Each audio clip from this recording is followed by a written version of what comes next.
नमस्कार आपण माने देखुछंती भिओडी टीवी गाँव सहर पल्ली दिल्ली विभिन्न राज्य सह देश विदेश ओडिया साहित्य रे प्रजुक्ति विज्ञान अवदान नहीं कर्मशाला सृजनी ब्लॉगिंग वेबसाइट आनुकूल्य रे पूरी स्थित यूथ हॉस्टल सभाकक्ष रे ओडिया साहित्य रे प्रजुक्ति विज्ञान अवदान नहीं कर्मशाला आयोजित हो जाइए।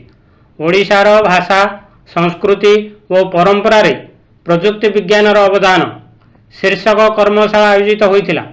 सृजनी प्रतिष्ठाता विश्वजित दास सभापतित्व अनुष्ठित यह कार्यशाला विशिष्ट साहित्यिक डॉक्टर कैलाश चंद्र टिकायत राय, जातीय पुस्तक न्यासर पूर्वतन संपादक डॉक्टर मानस रंजन महापात्र, पूरी जिला मुख्य डाक्तरखाना कार्यरत तथा जगन्नाथ संस्कृति प्रवक्ता डॉक्टर असुमान कर, प्रियव्रत पत्रिकार संपादक विपिन बिहारी दलाई प्रमुख जोगदे प्रजुक्ति विद्यार आवश्यकता नहीं आलोकपात करथिले। उक्त कर्मशाला ओडिया साहित्य और संस्कृतिर उत्थान पाई प्रजुक्ति विद्या और इंटरनेट व्यवहार विषय अतिथिगण आलोकपात करने सह पुरीर अनन्य शाक्त गुंडीचा और घोषाणी यात्रा विषय आलोचना करथिले।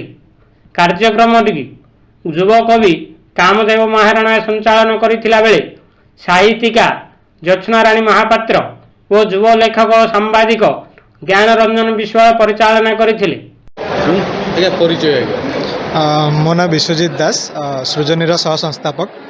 आज सृजनी जो प्रकार प्रयास आज्ञा माने जोड़ा कि आमर प्रजुक्ति विज्ञान धारा केमती ओडियार सबुठी ना कला भली कार्यक्रम करा जाय परबो तो आपन प्रयास थिला तो आज कार्यक्रम कोन थिला? तबे आजिर हमर विषय वस्तु थिला ओडिया भाषा संस्कृति एवं परंपरा पई प्रजुक्ति विद्यार अवदान कौन। तो सृजनी से ही भावधारार एक अंश कहले अत्युक्ति हेबा नाही। सृजनी एक प्लेटफॉर्म एक ब्लॉगिंग प्लेटफॉर्म जहाँ माध्यम ओडिया भाषा को आमे सुदूर प्रसार करने पे चेष्टा करुचु। यह माध्यम इंटरनेट रे ओडिया भाषार जो अभावटी रही ताकू पूर्ति करा जाय परिबो। तेणु आमे यही कार्यशाला माध्यम युवपीढ़ी बा जो लेखक लेखिका माने इंटरनेट रे लिखिबारे एक्टिव अछंती तो सेमानंको आमे प्रोत्साहन करिया चेष्टा करुचु कि इंटरनेट प्लेटफॉर्म रे आसी लिखंतु।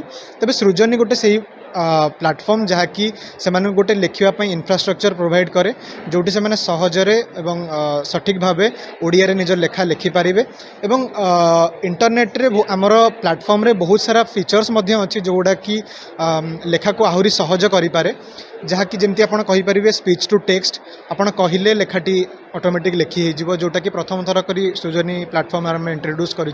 सेमती टेक्स्ट टू स्पीच लेखाटी को आप शुणी पारे प्लेटफॉर्म रे एआई जेनरेटेड वॉइस माध्यम सेपरी आम स्पेल चेकर इंट्रोड्यूस करूँ जहाँ माध्यम आप निज लेखार जदि किसी व्याकरणगत त्रुटि रोचे से आप जापर ये प्लेटफॉर्म माध्यम तो ये गोटे कॉरिडोर आम क्रिएट करने चाहूँ जो थे कि लेखक पाठक गोटे समूह भाव योगदान दे पारे एवं गोटे भाषा संस्कृति एवं आमर जो हजि जाउथुबा ऐतिह्य को लेकिन गोटे हब क्रिएट करहब जहाँ माध्यम अगणित पाठक जो माने इंटरनेट रे सही सब संबंध में खोजुचंती बा पढ़िया पई चाहूचंती तांको पाखरे आमे पहुँची पारिबा।